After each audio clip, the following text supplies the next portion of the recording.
네, 오늘은 이 요한복음 8장 2절부터 11절까지의 말씀을 가지고요.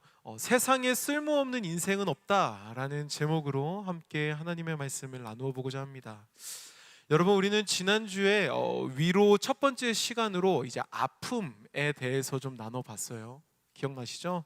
그래서 날 힘들게 하는 그 한 사람, 나를 힘들게 하는 그 누군가, 그 누군가는 그렇게 하는 행동에 대해서 그냥 그러는 것이 아니라 그 사람에게 아픔이 있기 때문에 그렇게 행동한다라고 했었죠. 또한 그런 가운데 그 사람을 보는 내게도 아픔이 있다라고 함께 나눴습니다.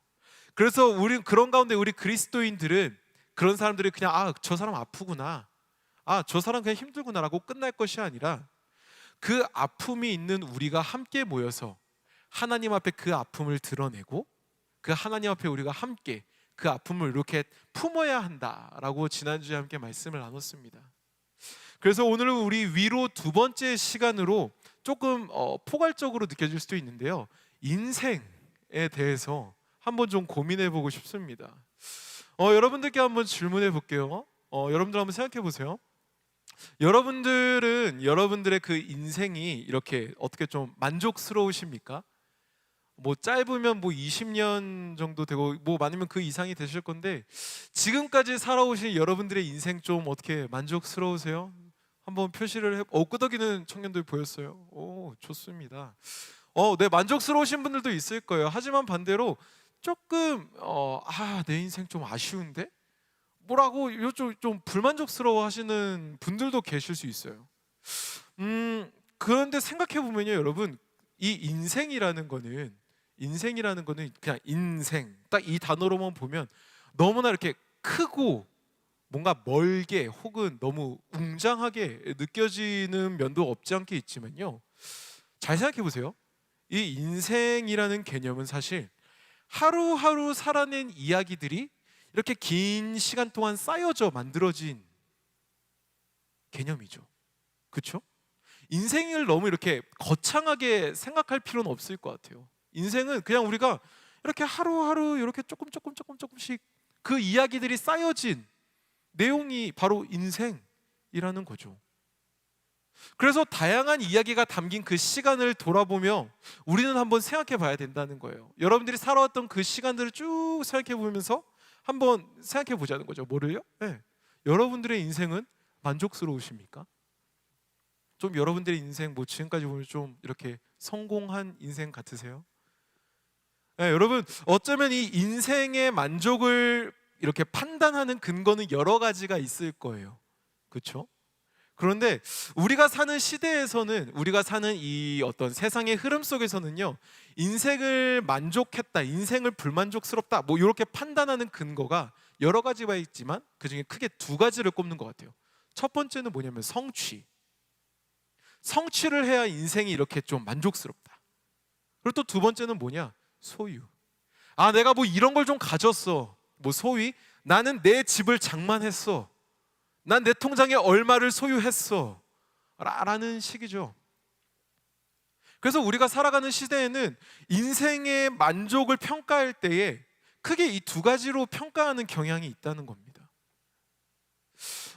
여러분, 사람들이 볼 때 우러러 볼 만한 것들을 성취해야만 그 인생이 만족스러운 것이라 이야기하기도 해요. 그리고 사람들이 갖지 못한 그 어떤 것을 소유해야만 그 인생은 만족스러운 것이다 라고 보기도 합니다. 그래서 그것을 위해서 만족스러운 인생을 살기 위해서 사람들은 치열하게 성취하려고 하고 소유하려고 하죠. 그렇죠? 여러분, 그렇다면 한번 질문해 봅니다. 한번 생각해 보세요. 만족스러운 인생, 세상에서 이야기하는 사람들이 많이 추구하는 만족스러운 인생이 성취한 인생이고 소유한 인생이라면, 반대로 성취하지 못하고 소유하지 못한 인생은 만족스럽지 못한 인생일까요?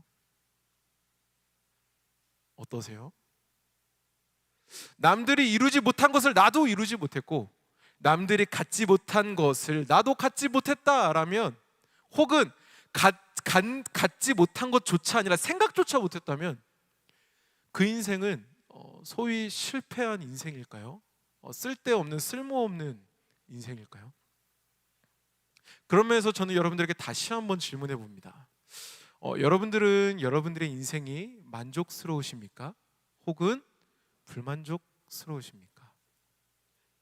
뭐 그래도 만족스러우신 분들도 있고 혹은 불만족스러우신 분들도 있을 거예요. 여기서 근데 여러분 중요한 게 있다면 뭘까요? 이거죠. 우리는 그리스도인이라는 거예요.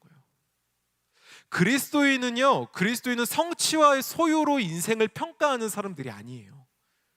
그리스도인들은 내가 이만큼 성취했어. 내가 이만큼 내 통장에 갖고 있어. 나는 내 이름으로 된 뭐가 있어.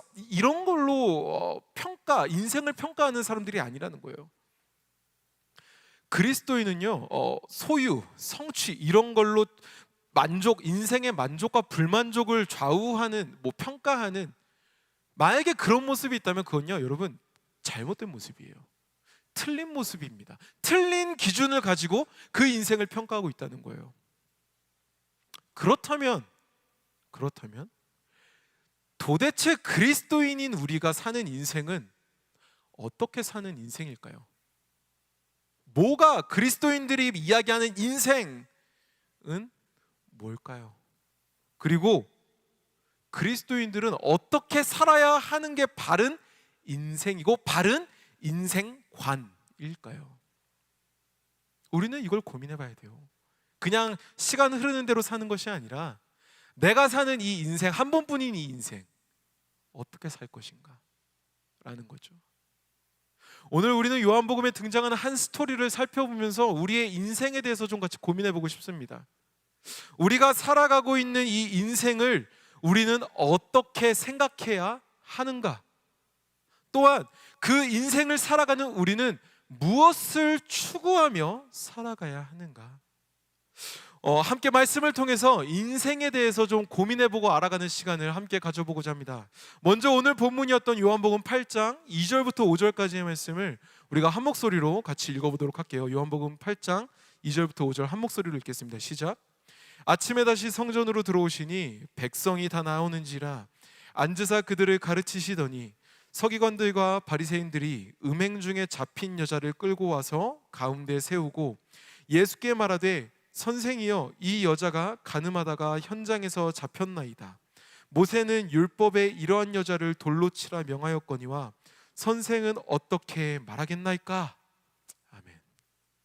여러분, 이 말씀을 통해서 우리의 인생을 보며 알아야 될 첫 번째 팩트가 있다면 그건 바로 우리의 생명은 하나님이 주신 거라는 겁니다. 여러분, 이거 한번 같이 따라해 볼까요? 우리의 생명은 하나님이 주신 것이다. 네. 여러분, 오늘 말씀에서는 이렇게 보면은 크게 세 부류의 인물이 등장하죠. 첫 번째는 누구였죠? 간음하다, 그러니까 불륜하다가 잡힌 여자가 나와요. 그리고 두 번째로 누가 나오냐면 서기관과 바리새인들이 나와요. 여기서 서기관은 누구냐면 약간 말씀, 율법을 공부하는 사람들이라고 생각하면 좋을 것 같아요. 그리고 세 번째로 누가 나오냐면 예수님이 나와요. 그들은, 바리새인과 서기관들은 예수님이 계신 곳으로 간음한 여자를 끌고 와서 얘기합니다. 예수님, 이 여인이 불륜하다가 현장에서 잡혔어요. 우리가 잡아왔어요. 그리고 물어봐요, 예수님한테. 모세의 율법대로라면 이 여자 돌로 쳐 죽여야 되는데 당신은 어떻게 할 겁니까? 여러분들이라면 어떻게 하실 것 같으세요? 이곳 가운데 누가 갑자기 밖에서 이렇게 간음한 여인을 데려왔어요. 여러분들 어떻게 하실 거예요? 저 자리 돌로 이러실 건가요? 근데 여기서 우리가 캐치해야 될 게 있는데 뭐냐면요, 서기관과 이 바리새인의 질문의 의도예요. 이들의 질문에는요 두 가지 숨겨진 의도가 있는데, 첫 번째는 뭐냐면 예수님을 곤란하게 만들려는 그 술수가 이 안에 담겨져 있어요. 그래서 모세가 받은 율법을 주장하는 우리에게 예수님, 당신 굴복하십시오. 당신 틀렸죠? 봐봐요. 이런 거죠. 그리고 두 번째 뭐냐면요, 율법이 절대적인 것이다 라는 확신이라는 거예요. 그렇기 때문에 많은 사람이 있는 곳에서 당당하게 그 여자를 끌고 와서 얘기하는 거죠. 모세의 율법대로라면, 이라고 말이죠. 그래서 이 말씀의 상황을 다시 한번 정리해 보면, 가늠하다 잡힌 여인을 통해서 예수님의 위신과 가르침이 잘못된 것이다 라고 서기관과 바리새인은 깎아내리고 싶었던 거예요. 그와 동시에 자신들이 가르치고 추구했던 그 율법이 절대적이다라는 것을 강조하고 싶었던 거죠. 그것을 위해서 서기관과 바리새인은 한 여인의 목숨을 담보로 잡고 있었던 거죠. 그런데 여러분, 여기서 우리가 알아야 될 게 있어요. 제가 예전에도 계속해서 설명했지만 서기관과 바리새인이 계속해서 강조하고 있는 율법, 여러분 여기서 말하는 그 모세의 율법에서 말하는 이 모세의 율법이라고 하는 율법은 뭐냐면, 구약시대 때 출애굽한 이스라엘 백성들에게 하나님께서 모세를 통해서 주신 규칙 같은 거라고 생각하면 돼요. 그런데 이게 중요해요. 왜 하나님께서는 모세를 통해서 이스라엘 백성들에게 이 율법을 주셨을까? 출애굽했던 그 상황이 있기 때문에 그래요. 그러니까 출애굽, 이집트에서 노예 생활을 했던 이스라엘 백성들에게로부터 이집트의 그 흔적들을 이렇게 지워주기 위해서 율법을 준 거죠. 뭐 쉽게 표현하면 약간 바디 클렌저라고 생각하면 돼요. 밖에서 놀다 온 여러분들이 있다면은 그 땀이나 먼지들을 씻으려고 이렇게 바디 클렌저를 하잖아요. 그런 거예요. 율법이라는 바디 클렌저를 이스라엘 백성들에게 하나님은 주신 거죠. 그거 이렇게 지켜서 깨끗이 씻어내. 너네 이제 노예 아니야. 나의 자녀야. 나의 백성이야. 그러니까 그 흔적들 지워내. 이제 너는 내 백성이야 라는 의미가 율법이죠.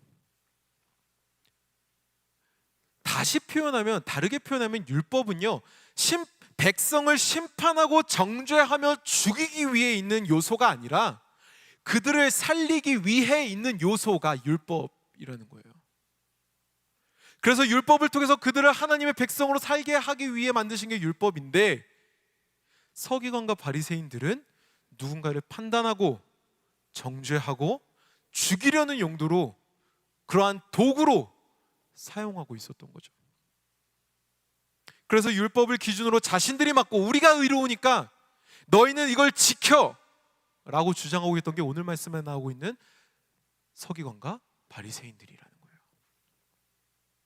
근데 여러분 생각해 봅시다. 이 서기관과 바리새인들의 모습, 이런 어떤 형태, 이런 어떤 주장하는 패턴들, 이런 모습들은 사실 우리가 살아가고 있는 이 시대 속에서도 쉽게 찾아볼 수 있는 모습이에요. 갖추지 못하면 실패한 삶이다, 성취하지 못하면 낙오된 삶이다 라고 하는 모습들 우리가 살아가는 시대 속에서 많이 보지 않습니까? 야, 너 그거 해야 돼. 야, 너 이제 졸업반이야? 그러면 이거 해야지. 너 그거 할 때 아니야. 이거 해야 돼. 현실을 봐 라고 하면서 말이죠.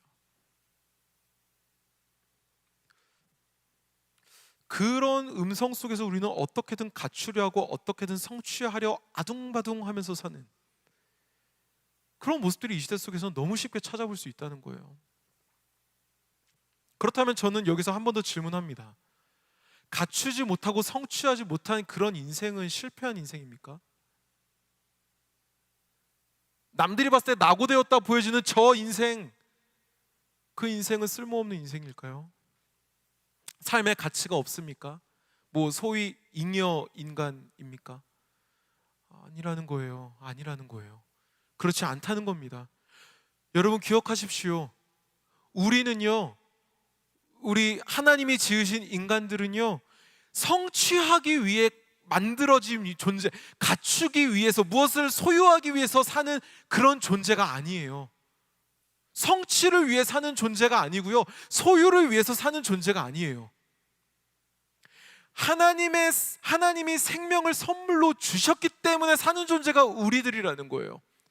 성취를 위해서 사는 존재가 아니라, 집을 소유하기 위해서 사는 존재가 아니라요, 하나님이 오늘이라는 그 생명의 시간을 허락하셨기 때문에 사는 존재가 우리들이라는 겁니다. 생명은 하나님이 우리에게 주신 전적인 선물입니다. 그것은 우리가 쟁취하고 성취해서 얻은 그런 게 아니라는 거예요. 그러면 우리는 이제 생각해 볼 수 있죠. 뭘 생각할 수 있을까요? 네, 성취하지 못했다고 해서 쓸모없는 인생이 아니라는 겁니다. 실패했다고 해서 쓸모없는 인생이 아니라는 거죠. 왜요? 예, 우리는 세속의 기준으로 평가받는 인생이 아니기 때문에 그렇습니다. 성취했다고 해서 잘했다 칭찬받는 자가 아니고 소유했다고 해서 잘했다 칭찬받는 자가 아니라는 겁니다. 왜죠? 네, 우리의 생명의 주체는 하나님으로부터 오기 때문입니다. 이것에 근거되기 때문이죠. 우리는 하나님 앞에 평가받는 인생이라는 거예요. 성취에 평가받는 인생, 소유에 평가받는 인생이 아니라 온전히 하나님께 평가받는 인생, 그게 바로 우리들이라는 거죠. 하나님이 선물로 주신 그 생명을 가지고 세상을 살아가는 것, 그게 바로 우리 그리스도인들의 삶의 모습이고 모토라는 거예요. 그것을 선물의 주인이 만족하는 삶, 선물을 주신 그 분에게 만족되는 삶을 사는 것, 그분이 기뻐하는 삶을 사는 것, 그분이 만족할 만한 삶을 사는 것, 그분이 그 선물을 주신 이유를 찾으며 살아가는 것, 그게 바로 우리가 추구해야 되는 인생의 기준이 되어야 한다는 겁니다. 그러면서 여러분들이 무언가를 성취하지 못했다고 해서 내 인생은 실패했어라고 착각하면 안 됩니다. 오해하시면 안 돼요. 우리는 소유하지 못했다고 해서 실패한 인생이 아닙니다. 우리는 성취하지 못했다고 해서 실패한 인생이 아니에요. 쓸모없는 인생이 아니에요. 왜요? 우리는 하나님이 주신 그 생명으로 사는 삶, 하나님께 평가받는 삶, 그래서 하나님의 뜻을 찾으며 사는 삶, 그게 바로 우리 그리스도인이 살아가는 삶이기 때문입니다. 여러분, 성취와 소유를 기준으로 삶을 평가하는 여러분들이 되지 않기를 소망합니다. 여러분들은 하나님이 선물로 주신 그 생명을 가지고 살아가는 귀하고 아름다운 존재임을 기억하십시오. 여러분, 이 시간 한번 가슴에 손을 얹고 저를 한번 따라해 보시겠습니까? 조금 오글거릴 수 있어요. 저도 이런 거 잘 못해요. 근데 꼭 해봤으면 좋겠어요. 여러분, 가슴에 손을 얹고 한번 저를 따라해 주십시오. 나는 하나님의 사랑받는 존재이다. 나는 하나님의 생명을 부여받은 존재이다. 할렐루야, 아멘. 이 사실을 기억하며 하나님이 허락하신 그 인생을 귀하게 여기는 여러분들이 되기를 소망합니다. 단순히 여러분들만 소중하게 여기는 것이 아니라 누군가에게 그 사실을 전할 수 있는 여러분들이 되기를 주님의 이름으로 축복합니다. 아멘. 그렇게 우리는 하나님이 선물로 주신 우리의 인생을 귀하고 소중하게 여겨야 한다는 거예요. 다음으로 오늘 본문이었던 요한복음 8장 10절부터 11절까지의 말씀을 우리가 같이 한번 다시 읽어보길 원합니다. 요한복음 8장 10절부터 11절 같이 읽겠습니다. 시작. 예수께서 일어나사 여자 외에 아무도 없는 것을 보시고 이르시되 여자여, 너를 고발하던 그들이 어디 있느냐? 너를 정죄한 자가 없느냐? 대답하되 주여, 없나이다. 예수께서 이르시되 나도 너를 정죄하지 아니하노니 가서 다시는 죄를 범하지 말라 하시니라. 아멘. 여러분, 우리의 인생을 보면 알아야 될 두 번째 팩트가 있다면 그건 바로 우리의 생명은 다른 생명에게 영향을 준다는 겁니다. 이것도 한번 같이 따라해 볼까요? 우리의 생명은 다른 생명에게 영향을 준다. 네. 여러분, 방금 읽었던 그 말씀에서 우리가 주목해야 될 게 또 있어요. 그게 뭐냐면 여인을 중심으로 이렇게 등장했던 사람들이에요. 아까 제가 얘기했었죠. 누가 등장했죠? 첫 번째, 가늠한 여인 등장했었어요. 그리고 두 번째, 서기관과 사두개인들, 바리새인 등장했었죠. 그리고 마지막, 예수님이 등장했었어요. 그런데 오늘 말씀에서는 사실 여인을 중심으로 그런 사람들, 그런 분들도 등장했지만 또 다른 무리가 나왔었어요. 그게 누구냐면 9절에 보면 나오는데 바리새인과 서기관과 함께 있던 어른들과 젊은이들이 있어요. 이 뜻은 뭐냐면 그 바리새인과 서기관이 아까도 얘기했던 것처럼 많은 무리들이 있는 곳을 이렇게 데려왔다는 거예요. 그리고 우리가 조금 생각해 보면 알겠지만 이 신약 시대 당시에는요, 계수를 할 때 그냥 이렇게 여자와 어린아이들도 계수하진 않았어요. 그걸 유추해 봤을 때 사실 엄청 많은 사람들이 이곳 가운데 있었음을 우리는 알 수 있죠. 그들은 그 무리들이 바리새인과 서기관과 예수님과 함께 또 그 여인과 함께 그 무리들이 있었는데, 그 무리들은 예수님의 말씀을 듣고 어떤 텐션을 취하냐면 양심의 가책을 느꼈다라고 해요. 양심의 가책을 느꼈대요. 예수님의 말씀을 듣고 양심의 가책을 느꼈다. 이것을 통해서 우리가 알 수 있는 게 있다면 그 어른들과 젊은이들의 그 스탠스는요, 예수님의 스탠스였던 것이 아니라 바리새인과 서기관의 스탠스였죠. 그들은 어떤 것에 영향을 받았나 생각을 해보면 예수님에게 영향을 받은 것이 아니라 서기관과 바리새인에게 영향을 받고 있었다는 거예요. 그랬기 때문에 예수님께서 말씀을 하셨을 때 그들은 양심의 가책을 느꼈던 거죠. 그렇죠? 그들이 취했던 스탠스는 어쩌면 여인을 더 힘들게 했을 것입니다. 서기관과 바리새인이 그 여인을 압박했던 것처럼 그들도 똑같이 정죄했겠죠. 와, 저 여인 불륜했어? 그럼 돌에 맞아 죽어야지. 저게 맞지? 저게 옳지? 쟤 왜 살아? 라는 식으로 말이죠. 어떻게 저런 죄를 지을 수 있어? 그런 어떤 스탠스를 가지고 여인을 더 힘들게 했을 것입니다. 또한 예수님을 더 몰아갔겠죠. 그런데 여러분, 예수님을 봅시다. 예수님의 모습은 어떻게 하시죠? 반대를 보여주십니다. 예수님은 여인에게 말씀하세요. 너를 정죄하지 않으니 가서 다시는 죄를 범하지 말아라. 그리고 그 무리들에게도 먼저 얘기하시죠. 죄 없는 자가 돌로 치라고요. 이런 예수님의 모습은 어쩌면 그 여인의 마음을 가볍게 했을 것입니다. 죽어야 마땅하다고 여겨진 그 여인을 위로했을 것입니다. 그렇다면 우리는 상상해 볼 수 있죠. 오늘 말씀에 나왔던 이 간음한 여인, 죽을 뻔했던 여인, 수많은 사람들에게 정죄받았던 그 여인, 판단받았던 그 여인은 이후에 어떤 삶을 살까요? 서기관과 바리새인의 스탠스를 취해서 살까요? 아니면 자신을 위로한, 자신을 살려준 예수 그리스도의 스탠스를 취해서 살까요? 여러분, 우리는 이 말씀을 보면서 생각해야 됩니다. 우리는 고민해 봐야 됩니다. 우리는 한번 판단해 봐야 됩니다. 그건 뭐냐면 나는 무엇에 영향을 받고 나는 무엇에 영향을 주고 있는가라는 거죠. 여러분들은 무엇에 영향을 받으며 살고 계십니까? 또한 여러분들은 무엇에 영향을 주며 살아가고 계십니까? 우리는 무언가에 영향을 받고 또한 무언가에 영향을 주는 존재들입니다. 사람이란 그렇습니다. 이 세상을 살아가는 사람들은요, 그렇게 살아요. 누군가에게 영향을 받기도 하고요, 누군가에게 영향을 주기도 해요. 근데요, 그 가운데 분명한 거 하나가 있는데 그게 뭐냐면요, 우리가 잘 생각하지 못하는데 분명한 사실 하나가 있다면 그건 바로 우리는 누군가의 도움을 받으며 살고 있다는 거죠. 생각해 볼까요? 여러분들 교회로 나올 때에 버스 타고 오신 분들이 있다면 여러분들은 버스 기사의 도움을 받으신 거죠. 지하철 타고 오신 분들이 있다면 지하철의 도움을 받으신 거죠. 차를 타고 오신 분들이 있다면 차를 만든 그 노동자들의 도움을 받으신 거죠. 수많은, 우리가 인식하지 못해서 그렇지 우리는 살아가면서 수많은 도움을 받으며 살고 있다는 겁니다. 우리 예배도 마찬가지죠.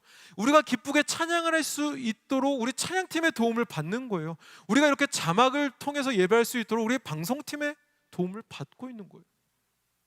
우리는 인식하지 못할 뿐이지 수많은 도움을 받으며 살고 있다는 거예요. 그런데 여기서 우리가 한 가지 더 알아야 할 게 있다면 그건 바로 나 자신도 누군가에게 도움을 주며 살고 있다는 거예요. 뭐라고요? 나 자신도 누군가에게 도움을 주며 살고 있다고요. 상대방이 인식을 했던 못했던 간에 분명한 것은 누군가는 나라는 존재로 인해 도움을 누리며 살고 있다는 거예요. 위로든 기쁨이든 뭐든. 한 가지 좀 예를 들어볼까요? 그거 아세요? 여러분들은 저에게 큰 위로를 주셨습니다. 그거 아십니까? 그거 아세요? 왜 그랬나 하니까 그냥 이 예배 가운데 여러분들이 나왔다는 그 사실이 저에게는 굉장히 큰 위로가 돼요. 뭐 사람 수를 보고 만족을 이런 게 아니라 그냥 이 청년들이 오늘도 하나님 앞에 예배하러 나왔구나 라는 그 모습과 여러분들의 그 눈빛들이 저에게 굉장히 큰 위로가 돼요. 뭐 이런 것처럼 말이죠. 여러분들이 다음 주에 그렇다고 이러면 전사님 나 나왔어요? 이러시면 안 됩니다. 이러시면 안 돼요. 당연한 거죠. 그렇다는 거예요. 여러분, 성취하지 못한 인생이, 소유하지 못한 그 삶이 다른 이들에게 안 좋은 영향을 줄 거다라고 착각하지 마십시오. 이거는요 철저하게 세속의 기준입니다. 철저하게 세속의 기준이에요. 그렇게 우리는 판단해서는 안 됩니다. 우리는 성취와 소유로 판단되어지는 존재가 아니라는 것을 계속해서 누차 저는 여러분들에게 강조하는 겁니다. 우리는 하나님께 판단되어지고 하나님이 기준이 되어 인생을 사는 그런 하나님의 자녀된 존재, 즉 그리스도인이라는 겁니다. 우리의 판단이 기준이 되시는 그 하나님께서는요 우리를 소유로, 우리를 성취로 판단하지 않으십니다. 우리가 예배한 그 하나님은요 상한 갈대를 꺾지 않으시고 꺼져가는 등불을 끄지 않으시는 사랑의 하나님이십니다. 그 하나님께서는 분명한 것이 있다면 죄는 철저히 미워하시되 그 죄를 택할 수밖에 없는 우리의 연약함을 안타깝게 여기시고 우리를 위해 중보하시는 분이 우리의 예배자가 우리의 예배의 주체가 되시는 하나님이시라는 겁니다. 여러분, 절대로 세속의 기준에, 세속의 속삭임에 속지 마십시오. 소유하지 못하고 성취하지 못했다고 해서 누군가에게 긍정적인 영향을 주지 못한다고 생각해서는 안 됩니다.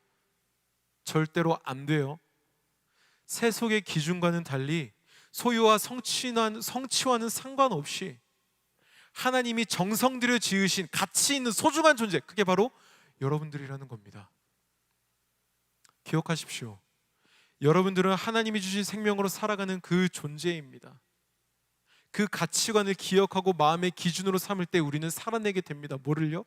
예수님이 보이신 그 선한 영향력을요.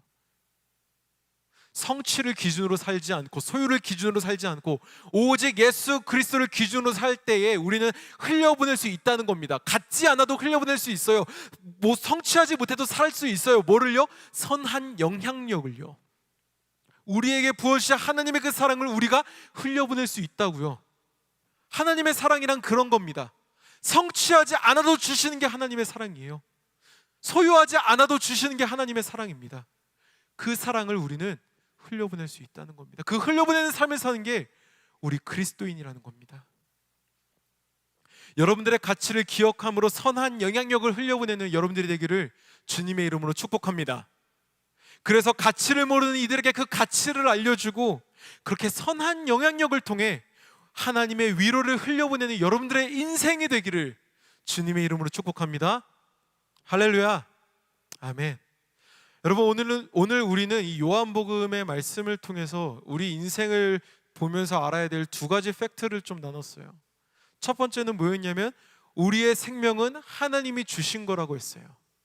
그렇죠? 또 두 번째로는 우리의 생명은 다른 생명에게 영향을 준다라고 했죠. 그래서 오늘이라는 이 인생, 이 하루라는 시간은 단순히 그냥 당연히 준 게 아니라 하나님이 주신 생명의 시간이라는 것을 알아야 된다고 했어요. 또한 그 생명의 시간을 살아가는 우리는 다른 이들에게 선한 영향력을 주며 살아야 한다라고 우리는 같이 나누었습니다. 여러분, 그러면 이 두 가지 사실을 알게 된 우리는 무엇을 추구하며 살아야 할까요? 오케이, 전도사님 오케이. 우리 생명 하나님이 주신 거, 또 우리 생명은 다른 생명에게 영향을 준다. 오케이, 알겠습니다. 그럼 이 사실을 알았는데 그럼 그리스도인인 우리는 뭘 추구하며 살아야 될까요? 아무것도 추구하지 말까요? 그냥 살까요? 그게 아니라는 거예요. 우리 그리스도인이 반드시 추구해야 될 한 가지가 있습니다. 그게 뭐냐면 영생이에요. 영생. 여러분들 영생이 뭘까요? 영생 들어보셨죠? 네. 영생, 영원한 생명인 것 같아요. 네. 그 중국의 어떤 황제가 추구했던 그 영생 같으십니까? 여러분, 영생을 인터넷에서 찾아보면 영원한 생명이라고 나와요. 근데 이렇게 보면은 되게 너무 먼 것 같고 너무 모호하고 그렇게 느껴지죠. 근데 여러분 그거 아세요? 성경에서 영생에 대해서 분명하게 설명해 주고 있어요. 이 시간 우리 같이 마지막으로 요한복음 17장 3절, 요한복음 17장 3절 같이 한번 읽어볼게요. 함께 읽겠습니다. 시작. 영생은 곧 유일하신 참 하나님과 그가 보내신 자 예수 그리스도를 아는 것이니이다. 깔끔하죠? 여러분 영생이 뭐라고요? 그 중국의 황제가 추구했던 영원한 삶 그런 것보다는 성경에서 깔끔하게 정리해주고 있어요. 네. 유일하신 참 하나님과 그 하나님이 보내신 예수 그리스도를 아는 거, 그게 영생이래요. 여러분 영생이라는 것은 단순히 영원히 사는 것만을 얘기하지 않습니다. 영생은요 참된 생명과 진실된 삶을 의미합니다. 왜일까요? 네, 우리에게 생명을 주신 그 하나님을 알고 그 하나님이 보내신 예수 그리스도를 아는 것이 바로 그것이기 때문에 그래요. 여기서 안다는 것은 단순히 지식적인 습득을 얘기하지 않습니다. 여기서 말하는 그 안다라는 것은요 지식을 준 그 대상과 관계 맺으며 사는 걸 얘기해요. 그 대상을 닮아가고 그 대상을 알아가고 그래서 그 대상이 원하는 바를 고민하고 그런 모습을 여기서 얘기하기는 안다라는 거예요. 그 말은 뭐냐면요 영생이라는 것은 우리에게 생명을 주신 그 하나님과 하나님이 보내신 예수님과 한 관계하며 사는 것을 얘기해요. 그렇다는 건 우리가 하나님과 예수님과 관계하며 그분이 우리를 향하신 뜻을 알고 기억하며 살아내는 것이죠. 성취를 따라 살아가는 것이 아니라 소유를 따라 살아가는 것이 아니라 하나님의 뜻을 구하고 예수님의 모습을 알아가며 그것과 관계하며 그것을 닮아가며 살아가는 삶, 그게 바로 오늘 말씀에서 이야기하고 있는 영생, 우리가 추구해야 되는, 우리가 성취해야 되는, 우리가 알아야 되는 그 삶, 영생이라는 겁니다. 이러한 영생을 추구하며 살아가는 것이 오늘날 이 세상 속에서 살아가는 그리스도인들이 추구해야 될 가치라는 겁니다. 여러분 이제 말씀을 정리합니다. 우리는 이 세상을 살아가면서 치열하게 하나님이 주신 그 생명을 사용해야 됩니다. 그냥 사용하는 게 아니에요. 치열하게 사용해야 돼요. 치열하게요. 이 뜻이 뭐냐면요 쉽지 않다는 거예요. 모두의 생명을 그저 성취와 소유를 위한 값싼 도구로 만드는 세속의 물살에 우리는 맞서 싸워야 됩니다. 그것에 흘려 빨려 들어가는 것이 아니라 한 생명을 성취의 도구로, 한 존재를 그저 소유의 도구로 추구하는 세속의 파도에 우리는 싸워 이겨내야 됩니다. 우린 세속의 경향으로 인해서 자신의 자신의 존재를 가치 없는 존재라, 소유하지 못함으로 인해서 나는 실패한 인생이라 이야기하고 있는 그 사람들을 세속의 물살로부터 끌어내줘야 됩니다. 구조해줘야 돼요. 그래서 하나님이 주신 그 생명으로 살아가는 것이 우리라는 것을, 성취하며 살고 소유하며 사는 게 우리가 아니라 그 하나님의 선한 영향력을 흘려보내며 사는 것이 우리라는 것을 우리는 기억해야 됩니다. 그래서 그 하나님과 그 예수님과 함께 관계하며 사는 것, 이게 바로 우리 그리스도인들이 추구해야 될 영생이라는 거예요. 예배하는 여러분, 이 땅 가운데서 그리스도인으로 살아가는 여러분, 그 삶이 쉽진 않습니다. 제가 표현한 것처럼 참 치열합니다. 쓰라릴 때도 있고 무너질 때도 있습니다. 하지만 기억하십시오. 여러분들에게 주어진 오늘이라는 하루는 하나님이 주신 오늘이라는 생명의 시간입니다. 그것은 단순히 매일 똑같이 패턴적으로 오는 것이 아니라 여러분들에게 하나님이 선물하신 생명의 시간입니다. 그 시간을 절대 세속의 기준으로 판단하지 마세요. 여러분들에게 주어진 그 삶은 하나님이 가치 있다 여기신, 하나님이 사랑의 마음을 담아 보내신 귀하고 복된 선물입니다. 여러분들의 그 생명의 시간을 통해 누군가는 위로를 받고 새 힘을 얻어서 다시 걷게 되어지기를 축복합니다. 그래서 여러분들을 통해 이 땅 가운데 하나님의 영생이, 하나님의 선한 영향력이 온 땅 구석구석 흘러갈 수 있게 되기를 주님의 이름으로 축복합니다.